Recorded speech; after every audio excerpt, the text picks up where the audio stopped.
Ketemu Allah tidak pernah. Kata Allah, sorry ya, saya kecapean. Ngurusi makhluk ini banyak yang nakal, kata Allah. Hari ini stop, saya istirahat. Begitu enggak? Tidak, pintu gapuranya selalu terbuka. Gafura itu dari kata gafur. Kita taunya gapura kalau 17 Agustus saja. Nggak pernah nanya, kenapa leluhur kita kalau 17 Agustus bikin gapura?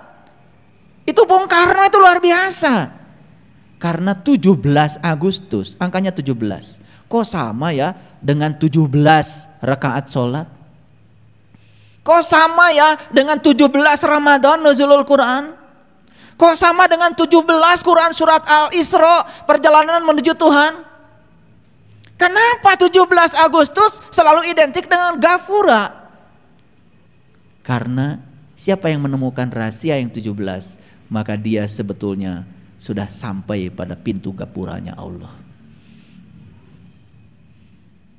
Pusing-pusing sekalian. Karena kita itu kadang-kadang gak ngerti. 17 Agustus kalian coba pakai baju baru aja. Orang lain bawa pedang-pedangan, bawa bambu runcing, ikut aja. Gak tahu esensinya apa. Kenapa Bung Karno memerdekakan bangsa kita 17 Agustus? Kenapa bulan 8 lagi? Kenapa 1945? Luar biasa. Kalau kita menemukan rahasia 17, kita akan menemukan rahasia yang 8. Ternyata 8 itu menyatakan 8 lapisan kesadaran.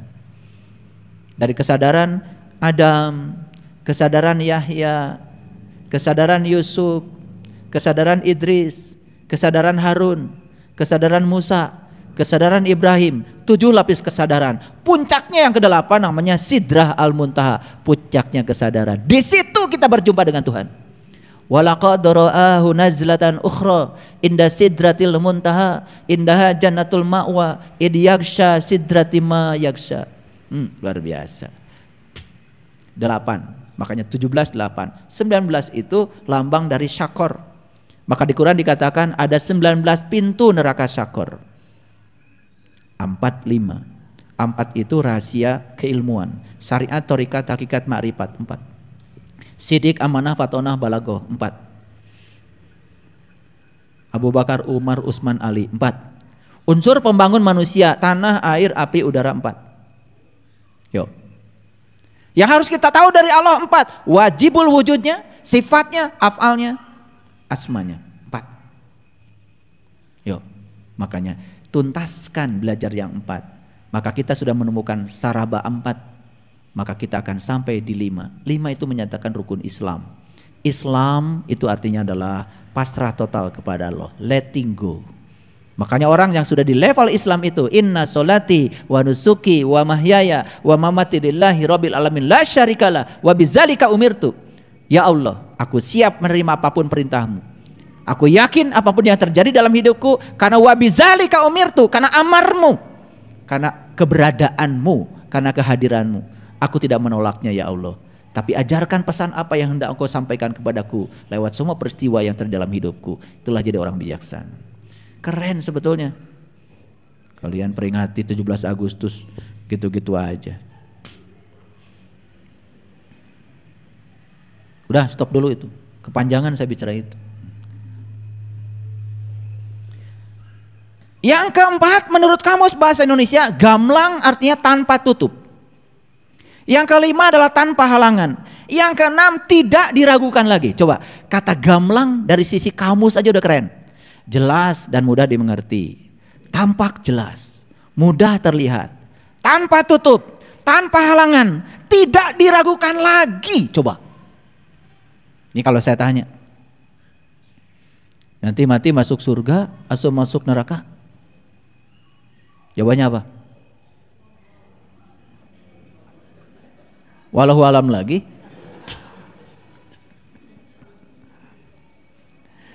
Nah, kenapa kita sekarang tidak percaya diri? Kenapa kita sekarang tidak punya kepastian? Karena selama ini semua yang kita pelajari semuanya adalah keraguan yang tidak mendorong kita pada kepastian. Makanya di Quran dikatakan falaula idza balagatil hulqum wa antum hina idzin tanzurun wa nahnu aqrabu ilaihi minkum walakin la tubsyirun. Ketika nyawamu sampai di kerongkongan nanti, seharusnya kamu melihat, kata Allah. Aku boleh berdekat kepadamu, tapi kebanyakan manusia mati dalam keadaan tidak melihat. Pertanyaan saya bagi kalian, nanti kalian kalau mati, melihat atau tidak melihat? Melihat. Kenapa? Karena sekarang juga sudah melihat, tiap hari melihat. Makanya sudah dipastikan dari sekarang, nanti saya mati pasti melihat. Bukan wallahu a'lam. Atau ragu? Kalau ragu, pastikan sekarang bikin pertanyaan bagi diri kita. Ya Allah, apakah nanti saya mati melihat atau tidak melihat?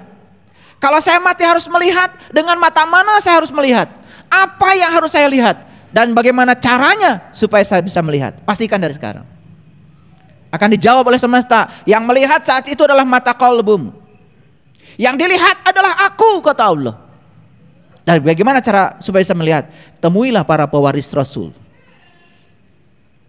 Itulah tugas mereka. Aku utus ke semesta untuk mengajarkan itu. Membebaskan 3 penyakit. 1 penyakit kulit. Yang kedua, membebaskan kebutaan mata kalbumu. Dan yang ketiga, membangkitkan kematian kesadaran. Itu diabadikan dalam Quran surat Al-Imran ayat 49. Tugasnya Rasul itu cuma 3. 1, membebaskan manusia dari kebutaan mata kalbunya. Yang kedua, membebaskan manusia dari penyakit kulit. Ngerti sesuatu cuma kulitnya saja. Yang ketiga, membebaskan manusia dari kematian kesadaran. 3 itu. Maka siapapun yang mengaku pewarisnya Rasul harus bisa menjalankan 3 tugas utama itu. Ya Allah, nanti kalau saya mati melihat atau tidak melihat? Jangan minta dijawab oleh Allah, jawab oleh dirimu. Melihat. Dengan mata mana ya Allah saya melihat? Dengan mata kalbu. Buka sekarang. Bagaimana caranya? Temuilah para pewaris ilmunya Rasul. Al ulama warasatul anbiya. Jangan cari orang-orang yang pura-pura iman, padahal dia bukan orang beriman. Jangan cari orang yang pura-pura Islam, padahal dia belum merasakan rasanya Islam. Lihat di Quran, bagaimana Nabi Musa mengawali iman.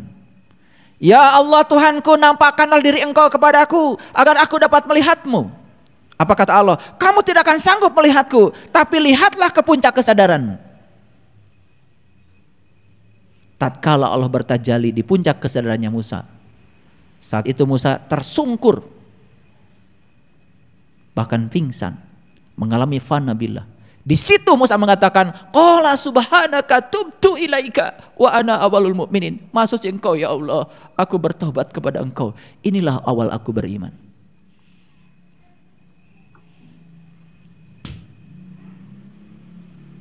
Ulangi, jadi gamblang apa?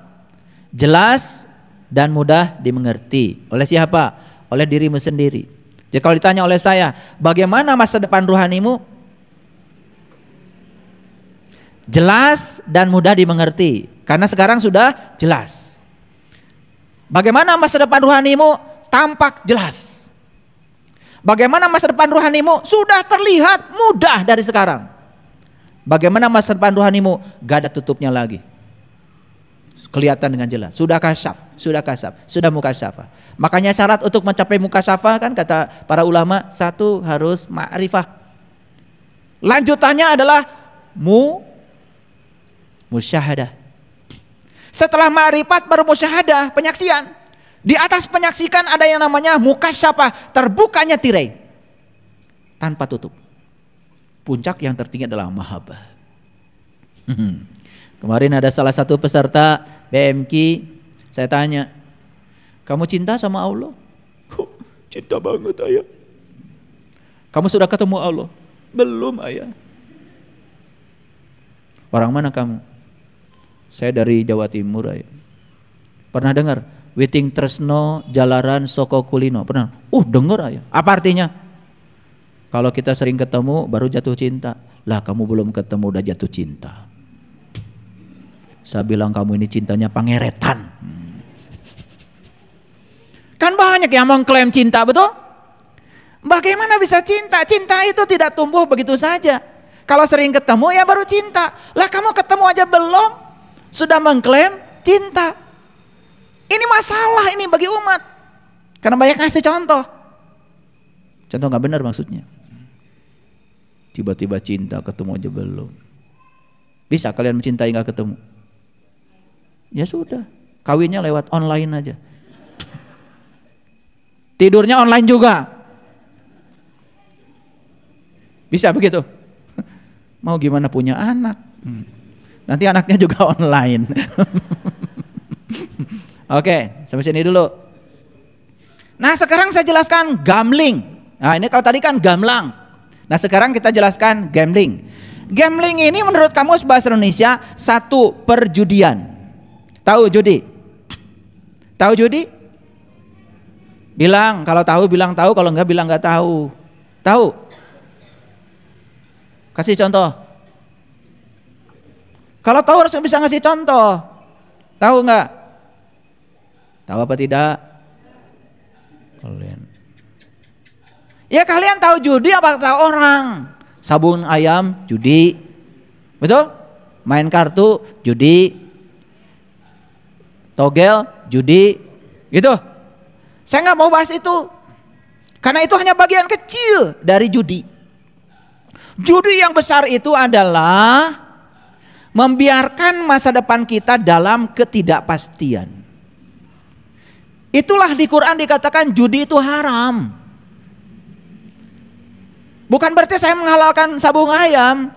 Ya masa kok ayam malah diadu-adu, kasihan. Itu juga tidak baik.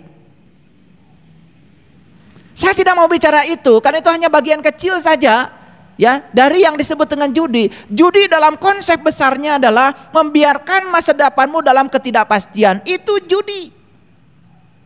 Sekarang saya tanya, sholatmu diterima atau tidak? Walau alam.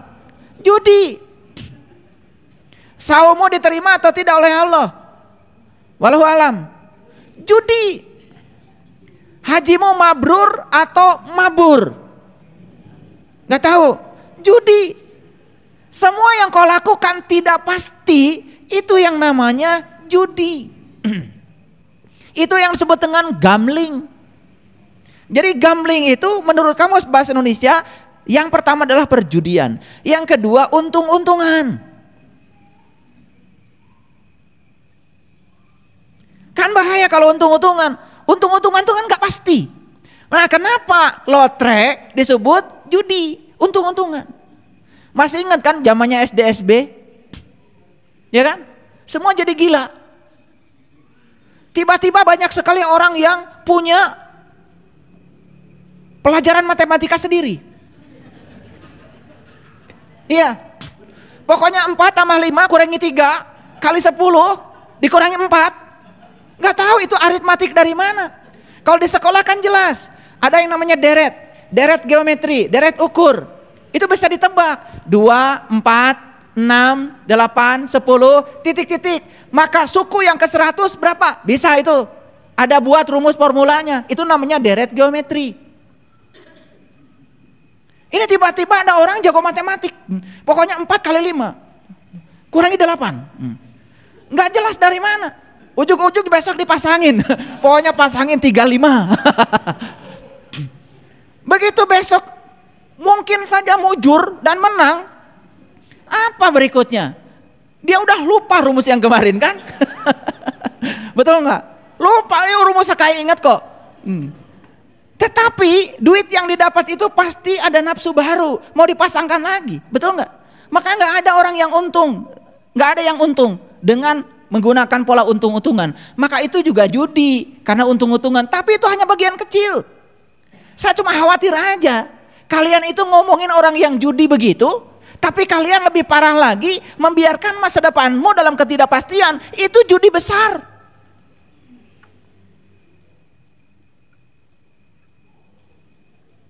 Nanti kamu mati selamat atau celaka? Wallahu alam. Makanya Rabi'ah al-Adawiyah, perempuan suci, Seorang ahli ma'rifat di zamannya itu pernah dilamar sama Hasan Al-Basri, seorang kiai besar. Siapa yang tidak tahu Hasan Al-Basri? Baca kitab warisan para aulia. Yang namanya Hasan Al-Basri itu orang yang paling soleh di zamannya. Dan dia melamar Rabi'ah Al-Adawiyah. Dan ketika melamar Rabi'ah Al-Adawiyah, permintaan mas kawinnya cuma satu. Kamu akan diterima lamarnya oleh saya, tapi tolong jawab pertanyaan saya. Apa pertanyaannya? Nanti kalau saya mati, saya selamat atau celaka? Jawaban Hasan Al-Basri saat itu, wallahu alam, langsung ditolak lamarannya. Apa kata Rabi'ah? Bagaimana kamu bisa melamar saya karena kamu tidak bisa memastikan saya selamat atau celaka? Kamu tidak layak sebagai suami saya. Mau ditiru begitu? Nanti kalau ada yang melamar, tanya dulu. Nanti saya kalau mati selamat apa celaka? Gitu. Ada nggak yang begitu? Nggak ada. Paling yang melamar bawa apa? Mas kawinnya berapa banyak, kan begitu? Betul nggak? Bahkan tidak tahu asal usulnya, yang pengen gede mau aja. Ternyata hasil ngerampok. Besoknya masuk penjara sama-sama. Itulah perempuan suci itu bertanyanya begitu. Ya, Anda akan jadi suami saya, akan jadi pembimbing saya. Pastikan kalau saya nanti mati saya selamat. Bagaimana Anda membuat saya selamat? Itu mas kawin yang diminta Rabi'ah Al-Adawiyah. Keren sekali. Dan saya belum pernah mendengar lagi setelah itu. Jadi kalau ada tiba-tiba murid-murid saya yang kemudian sok-sok Rabi'ah, itu patut diragukan itu.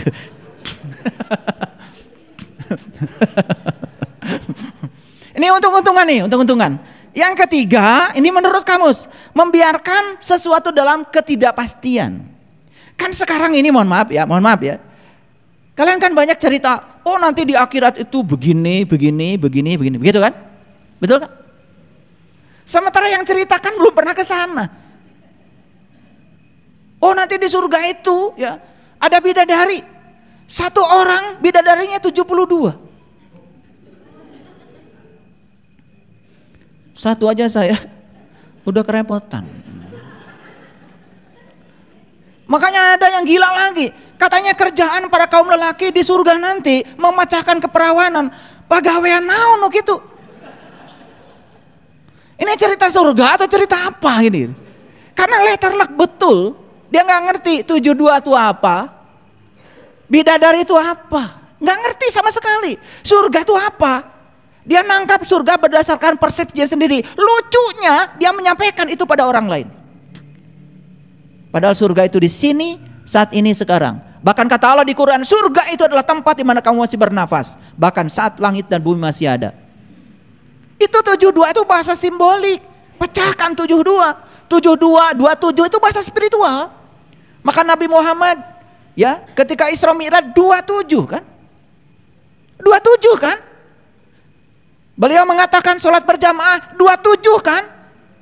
Aduh, itu bahasa spiritual. Pecahkan 27 itu, temukan maknanya. Disitulah pentingnya ketemu guru. Nah dibalik dari 72 sama aja, tetap angkanya 2, 7 dan 2. Ah bidadarinya yang mana? Nggak saya ceritakan di sini, mahal, harus bayar. Enak aja. Kalau saya cerita di sini kan gratis. Nggak bisa gratis-gratisan. Ilmu itu ada fidyahnya. Ya, kan kasihan itu. Yang haji di sini kebanyakan kan perempuan.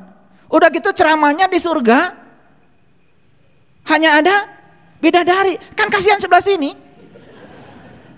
Habis ngaji pasti burem itu wajahnya. Sudah ada hadis yang mengatakan di neraka itu kebanyakan laki-laki, kebanyakan perempuan. Di neraka kebanyakan perempuan, sudah gitu di surga kebanyakan bidadari. Kan kasihan 2 kali kan? Itu semua simbolik. Neraka itu ya, penghuni neraka kebanyakan perempuan, maksudnya apa? Perempuan lambang dari jasmani. Siapa saja yang dalam kehidupannya terlalu berorientasi pada aspek jasmani, lupa pada aspek ruhani, yaitu dia sedang menciptakan neraka bagi dirinya sendiri. Itu maksudnya. Cerdas dikit. Makanya laki-laki selalu lambang dari ruhani. Ya toh? Iya, ya akan masuk surga. Iya ruhani. Makanya rohanimu, baik perempuan, rohanimu, baik laki-laki, ya kalau rohaninya bersih masuk surga dua-duanya. Yang masuk surga, di sana sediakan bidadari, ngerti? Nah, bidadarinya belum dijelaskan. Jangan manggut dulu, enak aja. Kan belum, harus bayar. Karena bahaya kalau gratis itu. Kalau ilmu didapat dengan cara gratis, kalian akan membuangnya mudah. Makanya di dalam Quran surat Al-Mujadilah, jika kamu hendak melakukan pembicaraan khusus dengan Rasul, maka harus mengeluarkan sedekah. Itu Quran surat Al-Mujadilah 12-13, itu baca sendiri tuh. Kalau ada yang bilang, wah kok belajar harus bayar, ya udah nggak usah belajar, biar nggak bayar. Ngerti maksud saya? Ini kadang-kadang pikiran kita ini suka. Padahal Allah itu cuma nguji kita seberapa besar kemelekatan kita pada harta kita. Sepanjang kita melekat pada jasmani, jangan berpikir kalau kamu bisa mencapai aspek rohani. Lepaskan dulu kemelekatan pada jasmani, aspek rohaninya akan naik. Itu namanya wudhu. Wudhu itu berpisah. Berpisahlah dengan kemelekatanmu pada yang selain Tuhan, supaya kamu bisa sholat menyatu dengan Tuhan. Itu makanya wudhu dulu baru sholat.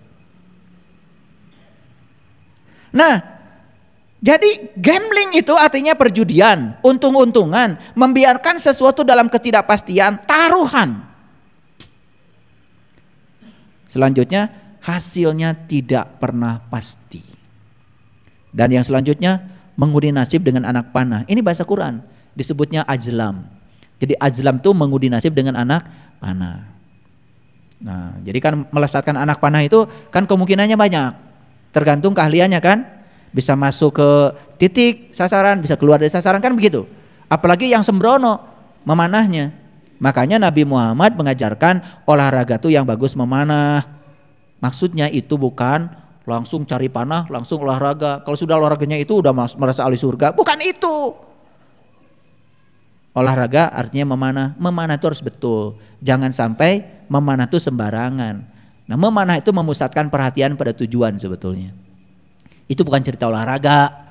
Cerita kalau kamu ingin benar hidupmu, pusatkan fokusmu, perhatianmu pada fokusmu.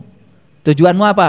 Kan tujuan kita cuma satu. Ilahi anta maksudi waridoka matslubi. Hanya engkau ya Allah tujuanku, hanya ridhomu yang kami cari. Itu. Kalau fokus ke sana, maka kita tidak akan. Nah, sekarang saya sudah jelaskan apa itu gamlang, apa itu gambling. Paham ya? Nah, rumusnya yang saya mau jelaskan kan ini. Memiliki masa depan rohani yang gamblang, bukan gambling. Oke, lihat saya semuanya. Ini ada jasmani, ada rohani. Masa depan jasmani juga gak boleh gambling, harus gamblang. Ingin sehat gak? Ya ikuti pola hidup sehat. Kan gak mungkin kalian tiba-tiba sehat kemudian hidupnya sembrono. Hidup sehat, haknya hatinya selalu gembira. I-nya istirahat yang cukup terutama pikiranmu. D-nya diet yang seimbang, makan sesuai golongan darah. Makanya makan itu rumusnya 3J. Jenisnya apa, jadwalnya jam berapa, jumlahnya berapa banyak. Makanya yang membentuk tubuhmu itu adalah mulutmu. Ngerti? Kenapa tubuhmu begitu? Itu salah mulutmu. Bukan mulut orang lain, mulutmu. Hati selalu gembira, istirahat yang cukup, diet yang seimbang, udara yang bersih. U, P, pengendalian diri, terutama dari keinginan. Karena semua sumber penderitaan adalah keinginan. Ingin orang lain seperti yang saya mau, ketika tidak seperti yang saya mau, kan kalian sakit hati. Padahal penyebab sakit hati kan kamu sendiri, bukan orang. Kamu aja nyalah-nyalahkan orang karena ilmunya rendah. Sakit hati dikira buatan orang, kan buatan kamu. Karena kamu ingin orang seperti yang kamu mau. Coba bebaskan keinginanmu dari itu. Nggak apa-apa. Orang melakukan apapun kamu terima. Sehat, sinar matahari yang cukup. Sinar matahari yang ini, yes. Tapi ada matahari satu lagi dalam dirimu. Temukan matahari itu. Maka di Quran dikatakan Rabbul masyriqain wa Rabbul maghribain. Ada 2 tempat terbit matahari. Kamu baru tahu tempat terbit matahari 1, itu aja. Moyan Unggal Isuk, MUI. Ya moyan unggal isuk. MUI kan? Apa yang salah dengan saya? Kalian ketawa. Moyan unggal isuk. Kalau disingkat MUI. Iya. Nah, selanjutnya ya, setelah sinar matahari yang cukup, energetik. Apapun yang dilakukan harus senang. Coba kalian lakukan senang. Kalian masak senang, pasti masakannya enak. Begitu kalian masak nggak senang, walaupun resepnya sudah ada, pasti nggak ada cinta di situ. Beda rasanya. Makanya masakan yang dilakukan oleh orang yang punya cinta, basinya pun lama. Masakan yang dilakukan oleh orang yang marah-marah, tidak punya cinta, basi sebentar. Itu energi. Boleh diriset kalau nggak percaya. Energi ini energi. Energi apa yang kita masukkan ketika kita memasak? Sinar matahari yang cukup, energetik, melakukan apa-apa. Hubungan sosial yang bagus. Jaga hubungan. Air putih yang banyak. Tuhan yang paling utama. Tuh rumusnya udah saya kasih. Nah ini gratis. Gak usah bayar. Ada yang gratisannya ada, tenang aja. Nah, jasmani kita pun harus punya masa depan. Yang menentukan berapa usia saya, ya kita sendiri. Sekarang makan minyak, goreng-gorengan, setelah itu makan nasi banyak. Nasi itu gulanya banyak. Sedangkan semua yang minyak-minyak, kalau ketemu gula, ya terikat. Pembuluh darah jadi sempit. Apa yang terjadi? Ya sudah, darah susah mengalir. Cara rangke. Awalnya mah kalaloper. Sirem asukan awak. Orang Medan bisa ketawa ya. Ngerti memang saya ngomong gitu. Luar biasa. Ini TOEFL-nya udah tinggi nih. TOEFL bahasa Sundanya. Iya, jadi sing siremen. Betul nggak? Nah, sing siremen, cara rangkel, duduk sebentar, cengkat, kunang-kunang. Itu masalahnya adalah makan tidak teratur. Nah, yang menentukan masa depan tubuh kita kan kita sendiri. Nah, yang menentukan rohani kita juga kita sendiri. Nah, saya kasih tahu sekarang, ini penting. Rohani ini pasti akan berpisah dong dengan tubuh ini. Setuju? Dan ketika berpisah kan belum tentu pulang dengan sempurna. Mungkin saja masih ada karma yang harus diselesaikan. Setuju? Sehingga rohani ini harus ditiupkan lagi kan, pasti pada tubuh baru. Nah sekarang punya nggak cita-cita dengan masa depan? Nanti kalau saya ditiupkan kembali pada tubuh baru, ada nggak harapan? Ingin lahir di keluarga yang berkecukupan. Ingin? Ingin kan? Masa nggak ingin? Ingin kan? Iya. Saya kalau lahir lagi nanti, kalau lahir lagi semoga enggak. Saya mau lahir di kerajaan Inggris. Maunya saya. Warisannya banyak. Kan saya udah pengalaman kemarin lahir dari bapak ibu saya di perkebunan teh, kekurangan, udah kan udah selesai itu. Paham maksud saya? Kan pengen kan nanti lahir di keluarga yang berkeadaan. Di samping itu juga keluarga yang berkesadaran, sadar pentingnya pendidikan, sadar pentingnya kesadaran, kan ingin kan? Bayangkan, mohon maaf saya bukan merendahkan, lahir di keluarga yang serba tidak ada. Setelah itu tidak punya kesadaran, lahirnya di rumah yang serba kekurangan. Di situ cuma ada kemarahan, kebencian. Maaf ya. Masa kita tidak bisa lihat di sekeliling kita? Masa tidak bisa nonton kehidupan ini? Ingin nggak nanti lahir di keluarga yang berkecukupan, lahir di keluarga yang berkesadaran, betul nggak? Karena berkecukupan, berkesadaran dari kecil sudah dipilihkan sekolah yang bagus. Dicarikan pelajaran spiritual yang keren. Sekolahnya juga pasti ke luar negeri. Disekolahkan di sekolah-sekolah yang beradab, kan pasti mau toh? Mau kan? Oke, saya tanya dulu. Kalau nggak mau saya stop ngajinya. Lanjut. Ingin nggak suatu saat punya komunitas orang-orang yang penuh cinta kasih, orang-orang yang peduli, ya kan? Saling menasihati dalam kebenaran supaya nggak rugi, saling menasihati dalam kesabaran. Ingin kan? Masa ingin nanti saya ingin punya komunitas yang saling membenci, saling menghujat, saling tidak bisa menerima perbedaan, yang pengen seragam terus, makanya kemana-mana pakai seragam. Itu seragam itu lambang keinginan, itu ingin seragam. Makanya saya larang ngaji di tempat saya pakai seragam. Awas, ada ide-ide seragam. Nggak boleh pakai seragam ngaji di sini. Biarkan kalian pakai baju yang kalian punya di rumah. Cerminkan dirimu apa adanya, jadilah dirimu sendiri. Di masjid ini tidak usah pakai seragam. Tas seragam, baju seragam, kacamata seragam, sendal seragam. Bingung kalian mau pulang. Betul nggak? Kan ada tuh yang seragam segala, lipstick aja seragam. Nggak ada seragam-seragam di sini.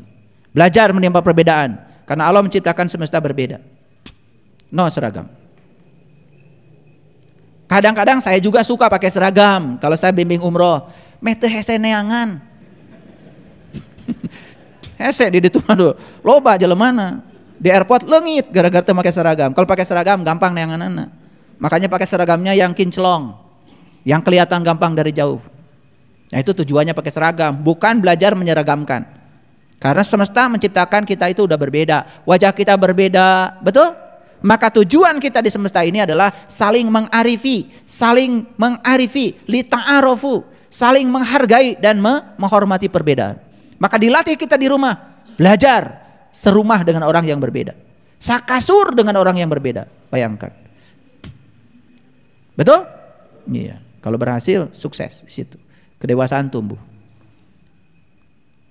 Pengen nggak suatu saat ketemu dengan guru yang berkesadaran? Pengen?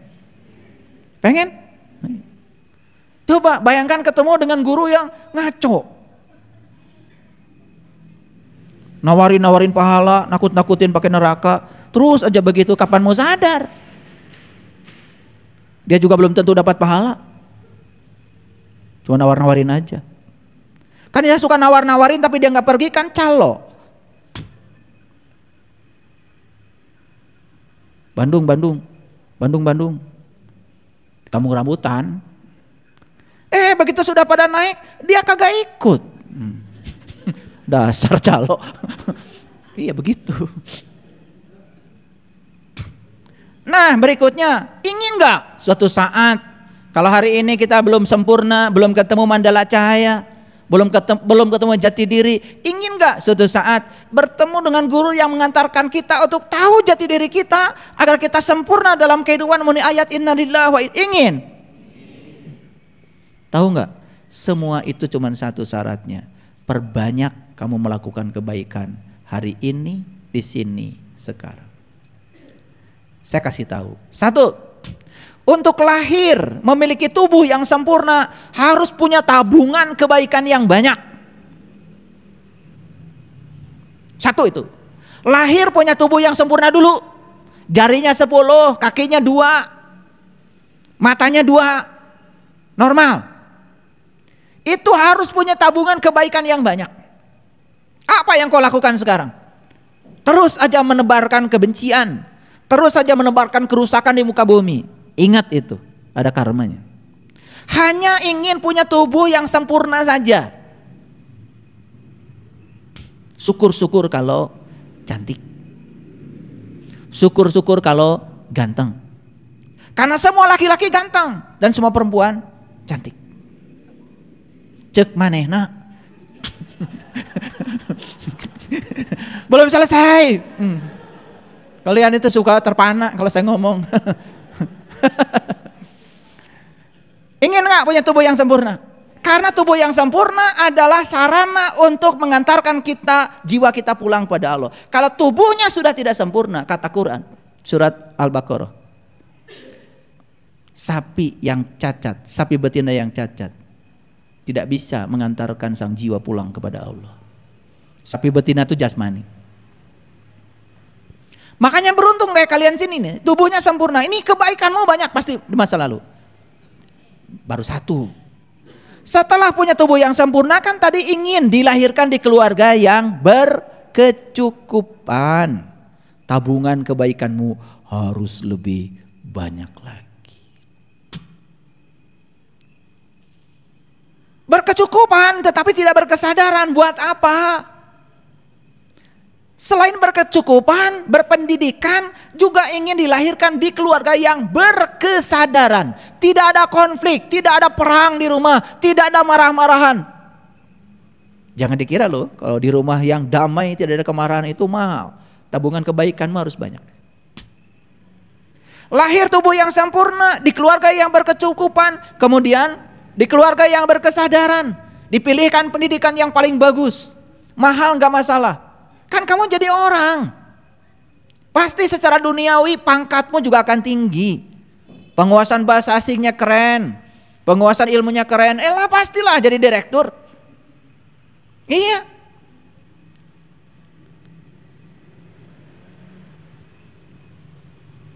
Bahasa Inggris nggak tahu. Bahasa Indonesia bicara pun subjek, predikat, objeknya nggak jelas. Bicara bahasa daerah pun nggak jelas. Siapa yang menyuruh kamu jadi bekerja jadi direktur? Maaf ya. Semua tingkatan-tingkatan peran di semesta ini yang menentukan peran dia apa? Dia sendiri. Bukan Allah. Ada yang perannya mohon maaf di sebuah perusahaan, ada yang direkturnya, ada yang sekretarisnya, terus ke bawah ada yang tukang sapunya. Semua itu yang menentukan peranmu adalah dirimu sendiri. Berikutnya, ingin hidup di sebuah komunitas yang berkesadaran. Tidak mudah untuk berada di sebuah komunitas yang frekuensinya tinggi. Nih contoh sederhana, komunitas WA, banyak? Kan ada yang WA-nya itu cuman kirim foto lagi makan, ngajak batara. Betul? Di mana saja dia makan, kirim foto dulu, kan begitu? Itu kalau yang tidak berkesadaran. Kalau yang berkesadaran kirim artikel, ada pencerahan, gitu. Ada kan grup WA isinya gosip aja. Lah itu memang sefrekuensi. Ahli gosip. Itu kurang kebaikannya itu di masa lalunya.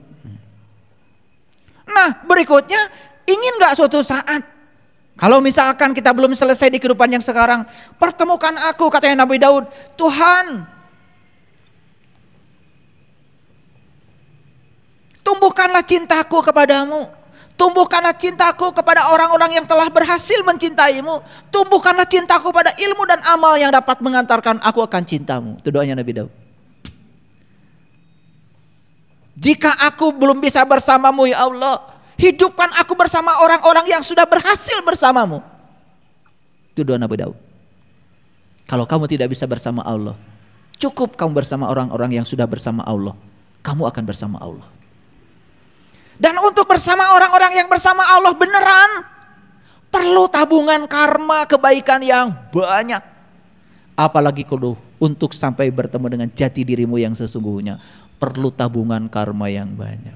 Jadi lucu saja kalau ingin punya masa depan rohani yang gamblang, tetapi kehidupannya gambling. Pelitnya auzubillah. Sepatu itu sudah robek, masih dipakai juga. Padahal duitnya banyak. Makan sehat pun gak pernah. Ya makan sehat ya mahal. Saya kalau makan sehat, makanan Jepang misalkan, makan sashimi, ya satu porsi ya paling sedikit kan 200.000. Kalau saya makan sashimi 2 porsi 400.000, saya sendiri. Tapi sehat. Betul? Ada juga makanan yang 5.000, cilok, cimo, sebeh, sarua. Tapi begitu mikir, lupa semua. Pagi-pagi minum jus, makan buah 3 macam, 3 warna. Minumannya probiotik yang sehat. Biar ada regenerasi sel, tidak ada penyakit mah, tidak ada apa-apa. Mahal memang. Jadi kalau ada orang mengatakan, gak apa-apa kita sengsara di dunia, bagian kita antar di akhirat orang gila.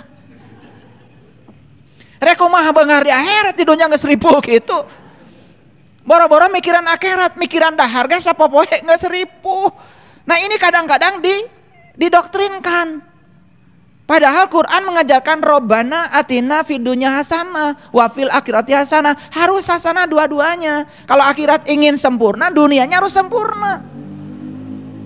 Jadi benghar dua-duanya. Memang uang itu bukan segalanya, tapi segalanya perlu duit. Jadi jangan berpuisi. Saya nggak perlu uang karena uang bukan segalanya. Segalanya perlu duit. Kalau nggak ada uang, repot. Kalian sholat Allahu Akbar, begitu sujud, sajadahnya keserak. Tahu keserak? Garing, ya, tipis. Ya, sekali sujud langsung hitam.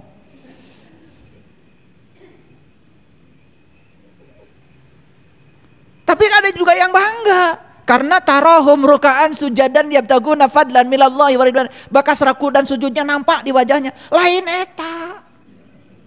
Bekas ruku dan sujud nampak di wajahnya, wajahnya menyenangkan, penuh persahabatan, bager. Mun batkur rek balik, teu kudu ditanya boga ongkos, mere we eta mah.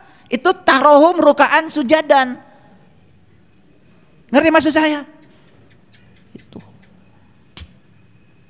Nah, jadi kalau kita ingin masa depan rohani kita ini bagus, maka caranya adalah di sini saat ini sekarang lakukan sesuatu yang bagus. Semua pemberianmu, semua kebaikanmu tidak ada buat orang lain, semua buat kamu sendiri dan akan dipanen olehmu pada saatnya di masa depanmu. Itu namanya sedang membangun masa rohaninya yang gamblang.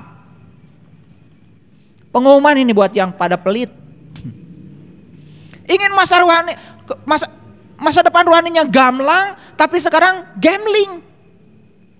Ngasih, aduh. Kalau ngasih itu nyaman diomongin lagi. Udah gitu, udah ngasihnya dikit, pakai dalil lagi, gak apa-apa, yang penting ikhlas. Nusa hikmat ikhlas. Yang ikhlas mah ngasihnya banyak. Orang yang kasih banyak, nggak pernah pakai, gak apa-apa banyak juga yang penting ikhlas, nggak ada kan? Tuh. Yang suka pakai gak apa-apa ngasihnya sedikit yang penting ikhlas menumerena saeutik. Dan numerena loba mah tara make pidato. Gak apa-apa kan?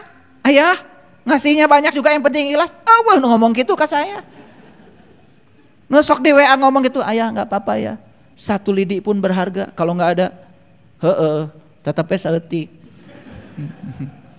Pakai puisi. Gak apa-apa kan? Tidak ada lidi yang besar kalau tidak ada satu-satu. Benar atau benar? Benar, nggak ada yang salah. Ya, iya. Oh 1 juta juga ya, tidak ada kalau nggak ada 1 rupiah. Bener, piraku atau risa perak mah. Nah kita sering mencari dalil-dalil untuk melindungi, ya. Sebetulnya kita udah ditegur dari dalam. Jangan ngasih segitu, nggak ada artinya. Tapi kita bikin dalil-dalil untuk memberikan diri seakan-akan terhormat. Itulah sebetulnya. Jadi sekali lagi, kebaikan tentu saja tidak terbatas pada harta. Kebaikan tuh banyak. Nulung kanu butuh, nalang kanu susah, nyaangan kanu poeken, ya, ngahudangkeun kanu sare, nganter kanu keeng, nepak kanu poho. Sok, yang 6 saja kalau dilakukan itu sudah keren.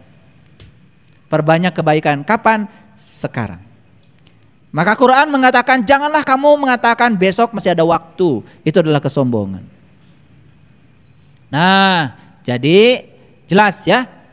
Apa sih masa depan itu? Masa depan adalah waktu setelah masa kini. Masa depan kedatangannya dianggap tak terelakkan. Karena apa? Keberadaan waktu dan hukum fisika. Masa depan itu ada. Karena apa? Karena keabadian. Walaupun secara agama kadang-kadang saya sering mengatakan masa depan tidak ada. Masa lalu tidak ada, yang ada masa kini. Itu dari terminologi agama supaya kalian semangat. Tetapi dari sisi hukum fisika masa depan ada. Bahkan ya, kalau saya jelaskan secara fisika, sebetulnya kita harus belajar yang namanya kerucut cahaya. Itu harus belajar teori relativitas Einstein. Kalau saya jelaskan di sini, saya khawatir kalian mencret semua. Jadi karena itu maka saya tidak akan bicara masa depan dari dimensi waktu secara fisika. Cukup saja Ya, masa depan itu memang ada secara fisika karena keabadian tetap ada. Tetapi secara agama sering ada orang mengatakan masa depan tidak ada, maksudnya supaya kita berfokus pada di sini, saat ini, sekarang. Ngerti maksud saya? Nah, bedakan ya, mana sudut pandang fisika, mana sudut pandang agama. Sudut pandang fisika ya memang ya. Ya, ada yang namanya kerucut cahaya. Ya, konsep ruang dan waktu, konsep keabadian. Ada yang namanya teori relativitas, ada yang namanya konsep dilasi waktu. Itu kalau dijelaskan pusing kalian ya. Boro-boro ngurusi teori relativitas ya. Ya, ngitung aljabar aja yang biasa, x kuadrat tambah 4x ditambah 4 sama dengan 0. Berapa x1, berapa x2? Liar kan? Iya, jangankan yang gitu. Gak usah pusing itu, pusing. Itu mah bagian saya. Nah, sekarang yang paling penting bahwa masa depan itu ada. Tetapi dalam konsep agama sering orang-orang mengatakan secara bijak masa depan itu tidak ada. Bukan berarti begitu sudut pandangnya. Supaya kita berfokus pada saat ini, di sini, sekarang. Kalau mau berbuat kebaikan sekarang saja. Gitu maksudnya ya. Jadi bedakan mana sudut pandang fisika, mana sudut pandang agama. Stephen Hawking bicara masa depan ada. Einstein bicara masa depan ada karena beliau adalah ahli-ahli fisika. Ya. Tetapi ya orang-orang yang mengajarkan kita untuk berbuat hari ini sering mengatakan masa depan tidak ada, supaya kita berbuatnya di sini, saat ini, sekarang. Makanya ada orang yang kemudian menulis buku The Power of Now, supaya kita berfokus ke sini, saat ini, sekarang. Jadi sudah jelas. Hari ini saya tidak bicara banyak ayat, walaupun saya meluncur tadi beberapa ayat muncul, itu karena anugerah dari semesta buat kalian. Tetapi yang paling penting sekarang, mari kita tentukan masa depan kita dengan gamblang, terutama masa depan jasmani dan rohani kita. Dan mulai sekarang berhenti untuk melakukan tindakan gambling, karena semua harus sudah pasti.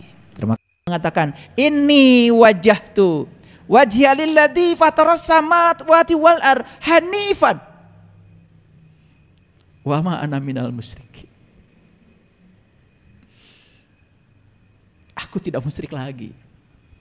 Aku tidak mendoakan Tuhan lagi. Itu adalah fase di mana beliau sampai pada pencariannya. Apa yang beliau katakan selanjutnya? Inna sholati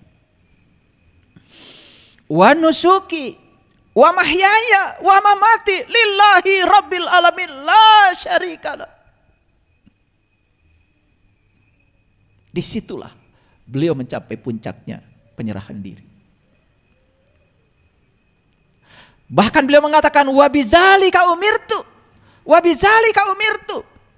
Apapun amar putusanmu, apapun ketentuanmu, apapun yang terjadi, kalau itu engkau ridho, aku percaya itu adalah cinta kasihmu. Wabizalika umirtu wa ana awalul muslimin. Inilah aku mengawali diri sebagai seorang muslim. Bukan ngasal. Untuk mengaku sebagai seorang muslim itu enggak ngasal. Ada satu episode spiritual yang harus dialami. Menyaksikan bintang, menyaksikan bulan, menyaksikan matahari. Mengalami pengalaman itu.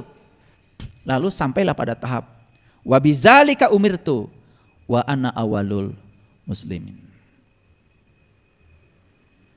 Jadi jangan ngasal.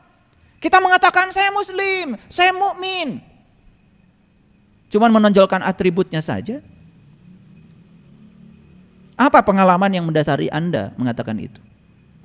Nabi Musa sebelum mengatakan saya sebagai mukmin, beliau bermunajat kepada Allah. Ya Allah Tuhanku, nampakkanlah diri engkau kepadaku agar aku dapat melihatmu. Apa kata Tuhan? Kamu tidak akan sanggup melihatku, tapi lihatlah puncak kesadaran. Tatkala Tuhan bertajali di puncak kesadarannya Musa, saat itu Musa mengalami fana. Bahkan dia tidak mengalami kesadaran lagi. Apa yang terjadi? Beliau mengatakan, qala subhanaka tubtu ilaika wa ana awalul mu'minin. Maha suci engkau ya Allah, aku bertobat kepada engkau. Inilah awal aku beriman. Iman ada titik awalnya. Islam juga ada titik awalnya. Pertanyaannya, kapan kita mau mengawali itu? Kapan? Kapan? Ya sekarang tentukan. Kiamatkan sekarang. Oke.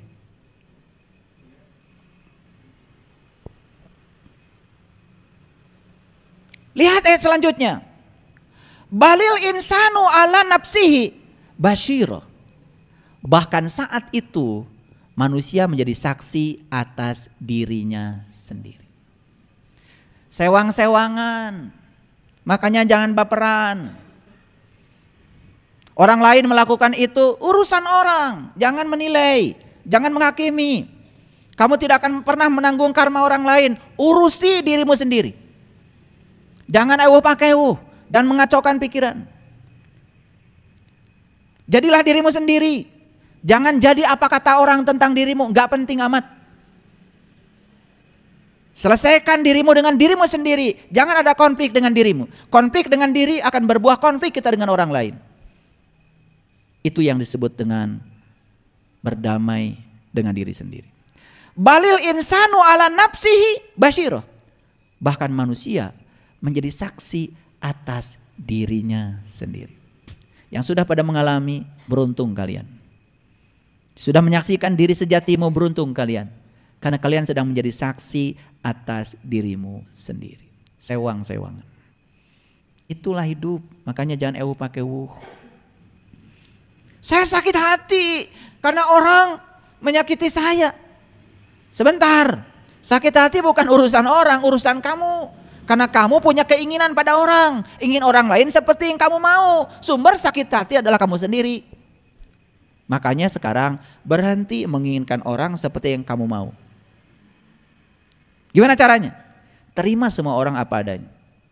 Baik sama kita, tidak baik sama kita, kita tetap baik sama dia. Selesai semua urusan.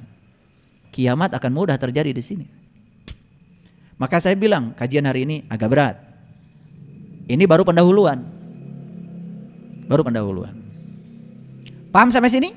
Oke, stop dulu. Udah habis 1 SKS waktu saya. Nanti kalau ingin kelanjutannya surat Al-Qiyamah, nanti episode berikutnya. Karena sesungguhnya akan saya sampaikan bukan ini. Yang mau sampaikan judulnya adalah ini. Kita mau cerita matahari hari ini. Dan matahari itu adalah pengingat bahwa kita dapat bangkit dari kegelapan. Betul? Yuk lihat saya semua. Begitu matahari tenggelam, kita memasuki kegelapan. Betul? 12 jam. Matahari kemudian terbit lagi. Tenggelam lagi. Sebetulnya matahari itu gak pernah terbit, gak pernah tenggelam. Bumi kita yang muter. Matahari mah cicing.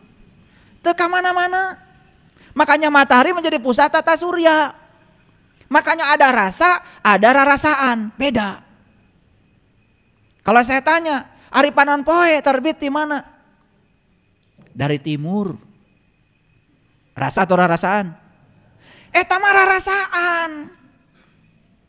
Cek Panon Poe teh, uing mah cicing. Bahasa Inggris nama ngajedog. Teka mana-mana. Bumi kita itu di samping berevolusi juga berotasi. Dihajar seetik. Bumi kita itu di samping berotasi juga berevolusi. Makanya kadang-kadang bumi kita menghadap matahari, kadang-kadang membelakangi matahari. Di samping berevolusi juga berotasi. Kalau berevolusi saja, karunya atuh anu di tukang, moal kabagean. Nyesehna moal garing. Coba matahari itu cuma gini aja berevolusi. Yang menghadap matahari kan cuma satu bidang. Yang belakangnya moal kabagean. Karunya eta carana kolorna moal garing. Nah, karena Allah kasihan supaya celana kolornya semuanya kering, maka dirotasi. Dirotasi. Makanya kita mengalami siang dan malam. Paham? Tapi itu rarasaan. Karena mataharinya diam yang berputar bumi. Anggap saja sekarang matahari terbit, gak apa-apa. Anggap saja matahari terbenam, gak apa-apa. Faktanya kita mengalami siang dan malam. Apakah malam abadi? Apakah malam abadi? Tidak. maka malam akan berganti siang. Apakah siang abadi? Tidak. Karena siang akan berganti malam. Yang abadi itu adalah siang dan malam. Jadi yang abadi itu perubahan. Makanya tong sieun robah. Jangan takut perubahan. Dulu kalian ganteng-ganteng yang sebelah sini. Sekarang mengerikan. Dulu yang sebelah sini juga cantik-cantik. Dulu lucu lagi. Dulu. Sekarang gak ada lucunya. Itulah perubahan. Maka gak usah takut. Gak usah takut. Karena perubahan itu abadi. Dan perubahan adalah hukum alam. Jadi matahari yang kita saksikan di alam semesta ini adalah pengingat bahwa kita dapat bangkit dari kegelapan. Moal salilana poek. Yang sekarang sedang susah, moal salilana susah, asal daek ngarobah diri. Nu teu boga duit, moal salilana teu boga duit, asal daek gawe. Makanya cari-cari uang, cara cari uang cuma 3 cara saya kasih tahu. 1, gawe. Tong ngadoa wae. Gawe. Doa yang sebenarnya adalah kerja. Berkarya, punya keahlian. Nulung kanu butuh. Untuk nulung kanu butuh punya keahlian. Yang sekolahnya ahli hukum bergerak bidang hukum. Yang sekolahnya ekonomi bergerak bidang ekonomi. Yang sekolahnya teknik bergerak di bidang teknik. Yang sekolahnya di bidang pendidikan, ayo jadi guru. Yang sekolahnya Polri jadi polisi. Yang sekolahnya TNI jadi TNI. Aya gunana punya keahlian. Paham? Baru bisa nulung kanu butuh. Kalau sudah bisa nulung kanu butuh, berikutnya baru bisa nalang kanu susah. Gitu. Makanya hidup harus punya keahlian. Kalau nggak punya keahlian, ya sudah, jadi manusia rata-rata. Rezekinya rata-rata. Betul? Dokter umum beda dengan dokter spesialis. Bayarannya beda. Sama nyagap nama. Hareeng. Betul? Sama hareeng. Tapi karena dia spesialis bayar beda.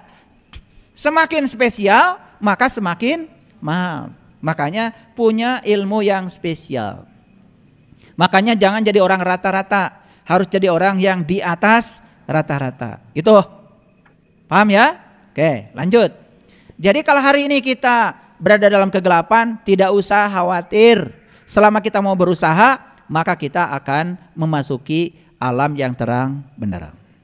Yuk lihat saya sekali lagi. Cara cari rezeki 1, gawe, kerja. Dan untuk kerja harus punya keahlian. Kalau kerja tidak punya keahlian, ya sudah, kerjanya ya seperti itu. Makanya ada orang yang kerja keras. Gak punya keahlian tuh, pakai otot. Hasilnya pas. Ada orang yang kerja cerdas, pakai otak. Sama, pas, leuwih saeutik.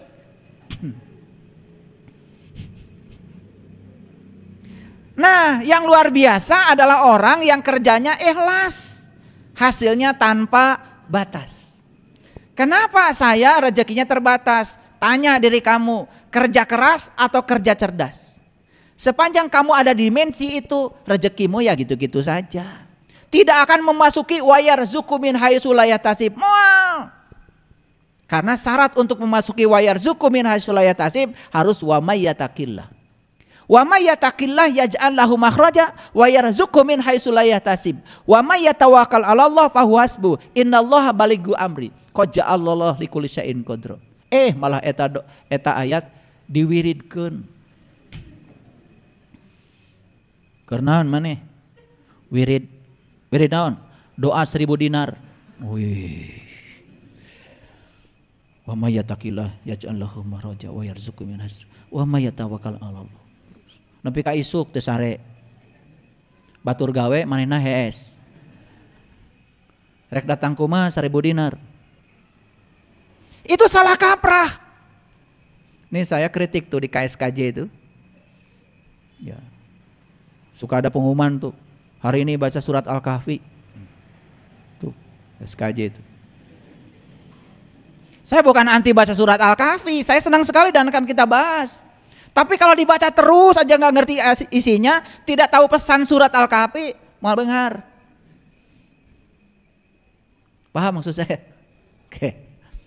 Wa may yattaqillah yaj'al lahu makhraja. Bekerjalah atas nama Allah. Itu namanya bekerja ikhlas. Saksikan saya, hasilnya tanpa batas. Kalau mau ngasih sama orang, ngasih aja. Nggak usah mikir orang akan membalas kebaikan kita. Itu namanya bekerja ikhlas.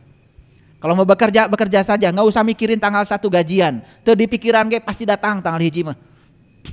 Betul nggak? Iya. Bekerjalah menjadi pelayan Allah. Menyampaikan cinta kasih Allah pada orang yang butuh pertolongan Allah. Buang pikiran kita tentang uang dan gaji. Jangan cari uang, cari yang punya uang. Baru beres kerjanya. Jadi kenapa kok saya udah kerja keras, gajinya selalu pas. Bismillahnya belum beres. Yang kedua, tidak tahu atas nama siapa kamu bekerja. Jangan-jangan bekerja atas nama sieun, atas nama rasa takut. Takut miskin, takut cicilan gak kebayar, takut anak gak sekolah, takut gak makan. Semua yang menggerakkan kamu rasa takut. Kalau orang digerakkan rasa takut bukan oleh Allah, percaya sama saya, kurang wae teu berkah. Gawe makin keras, cicilan makin teu kabayar. Nah. Ini ada rahasianya. Makanya belajar spiritual itu juga harus membuka pintu rahasia dunia. Jadi kalau orang belajar agama, maaf ya, apalagi diimplik-implikan, orang mah bagiannya lain di dia. Orang mah bagiannya jaga.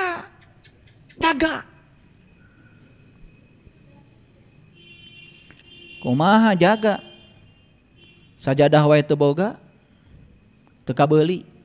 Rajeun kabeuli nu goreng. Begitu sujud sekali langsung hideung. Balangsak di dunia, ya balangsak di akhirat. Sedangkan doanya juga Robbana atina fid dunya hasanah wa fil akhirati hasanah wa qina azabannar. Kapan doa itu dibacakan? Tepat ketika sudah memasuki rukun Yaman. Ya, yang pernah haji itu sadar. Kalian dulu kan cuma muter doang. Yang sudah umroh berkali-kali sadar. Coba saya tanya, itu doa Robbana atina fid dunya hasanah wa fil akhirati dibaca kapan? Kapan?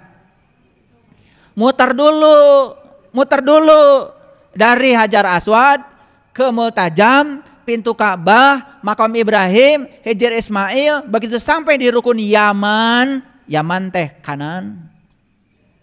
Rukun Yaman, rukun kanan, artinya kamu sudah tahu bahwa kamu sudah hijrah dari kiri ke kanan. Bukan golongan kiri lagi, kiri itu melambangkan jasmani, kanan melambangkan ruhani. Kamu sudah hijrah dari alam jasmani ke alam ruhani, masuk yang namanya rukun Yaman, di situ kita istiqlam. Bismillah ya Allahu Akbar.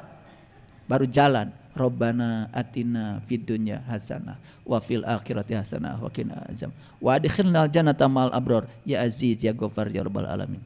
Beres tahajina, beres umroh. Ieu mah teu ngarti. Titah muter. Ngodon video. Maneh nu kitu teh. Langsung dikirim ke grup. Wih hebat. Betul? Begitu sampai di sini ditanya, nah muterna 7 putaran, teuing. Duh. Ya. Lanjut sekarang. Jadi matahari itu adalah pengingat bahwa kita bisa bangkit dari kegelapan. Baik, kita buka sekarang rahasianya. Ini ada Quran surat Al-Imran. Ini Al-Imran ya, ayat 190. Ini enggak asing lagi, saya akan bacakan, tapi akan saya perbaiki terjemahannya. Inna fi khalqis samawati wal ardh. Sesungguhnya dalam penciptaan langit dan bumi. Awas. Dalam penciptaan apa? Langit dan bumi. Sudah tahu langit belum? Di mana? Canyaho.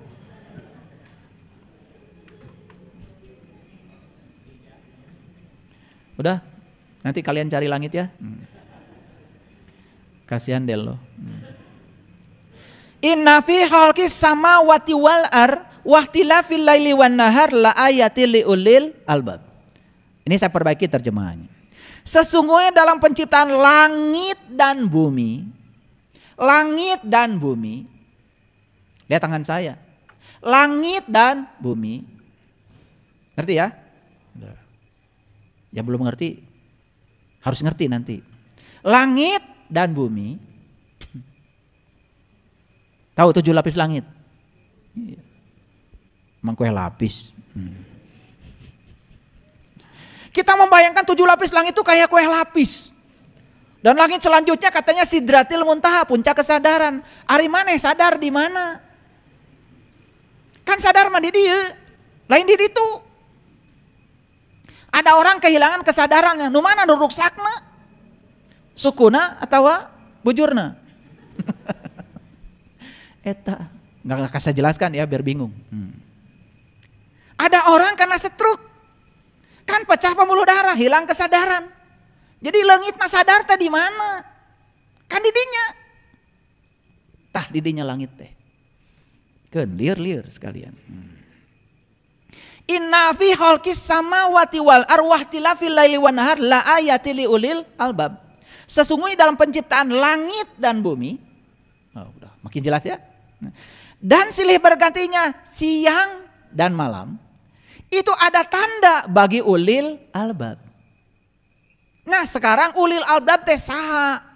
Nah dalam terjemahan kebanyakan ulil albab diterjemahkan orang berakal. Orang berakal cenah jelema, cek saha? Jelema mah neangan duit loba, keur manehna we wungkul. Eleh ku tangkal cau. Tuh enggak? Tangkal cau mah timimitin hamil, keluar jantungna merekah. Nepi ka doyong teh cau. Melaan jelema. Terus si katanana ngegedean. Runtuyanana panjang, nepi ka handap ditunjel. Begitu borojol ngalahirkeun geus kolot eta cau, keur saha? Keur maneh. Teu aya tangkal cau nu ngadahar cau hiji we. Kadang-kadang jelema mah kadang-kadang teu mimpi teu amit. Teu boga rumasa. Kuduna mah arek ngadek tangkal cau atuh pipit amit heula. Tangkep heula tangkal cauna nuhun. Gitu. Nuhun. Betul? Iya. Kan urang mah kur melak sare we. Betul? Barang penting eta tangkal cau melaan urang.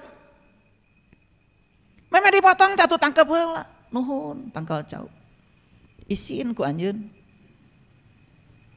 Anjeun mah ngahasilkeun cau teu nuang hiji oge. Sugan ditangkal meme dipanggul teh ku Haji Asep. Eta tangkal cau teh ngudag menta hiji. Tah ayanya nyari gede gue sadayana dicanak dijual ke pasar. Nepi kata inget eta nu merekna saha? Tah jelema mah kitu. Asa mang asa pang akangna asa pang boga. Teu rasa rumasa. Tapi ngaku dirina teh boga akal. Geus kitu tah jelema mah nya eta nyumbang saeutik. Ditanya teh ari anjeun ke maot bakal ka mana? Surga. Eleh tangkal cau dikadek pae tanya tangkal cau ari anjeun ka surga ka neraka teu ngajawab. Ya. Jelema mah mere saeutik geus asa boga surga. Eta tangkal cau mere cau kabehanana. Sugan mikiran surga henteu maot we. Malah bagja geus bisa mere ka jelema. Da bungah teh tangkal cau teh. Geus mere ka jelema teh. Sabalikna eta jelema geus nuar cau cemurut keneh wae. Oh kaera. Maaf ya saya dari tadi ngomong pakai bahasa Inggris. Nah apa ulil albab itu? Ulil albab itu kata Quran allazina yazkurunallaha qiyaman wa qu'udan wa ala junubihim. Jadi ulul albab itu orang yang sudah bisa mengingat Allah dalam keadaan berdiri, duduk dan berbaring. Berarti siapa ulul albab itu? Tentu saja orang yang sudah tahu dan kenal kepada Allah. Kenapa dia tahu dan kenal kepada Allah? Karena dia sudah menyaksikan tanda Allah pada pergantian siang dan malam. Jadi bergantinya siang dan malam itu kita harus baca, di situ ada tanda Allah yang luar biasa. Di dalam diri kita ada siang? Dalam diri kita ada malam? Ada. panggihkeun, temukan siang dan malam dalam diri.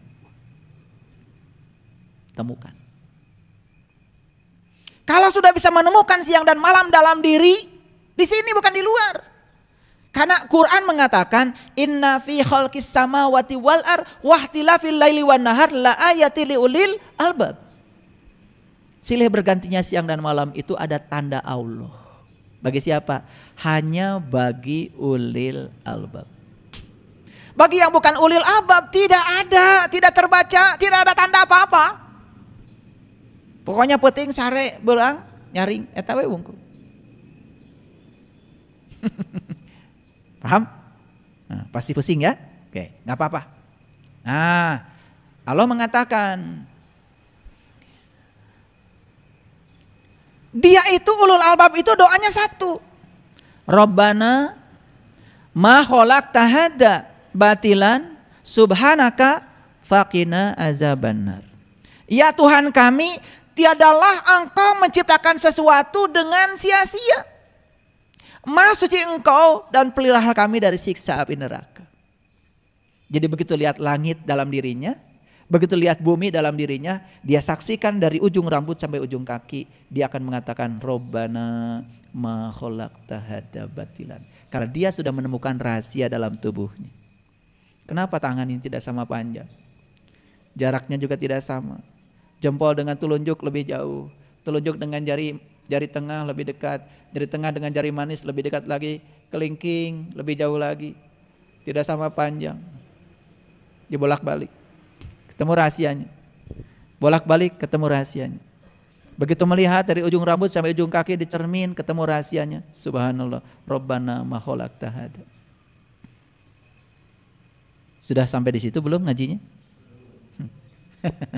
Umur geus sabaraha?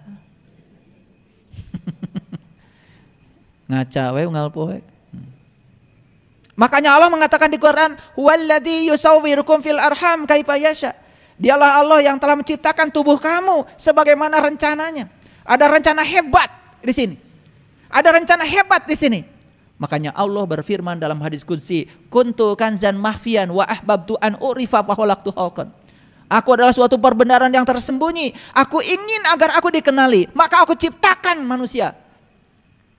Setelah Allah menciptakan tubuh ini, maka kita bisa mengenal dia. Mumpung kita masih punya tubuh, yuk jadikan tubuh ini sebagai kendaraan untuk mengenali dia. Mumpung masih punya tubuh yang sempurna.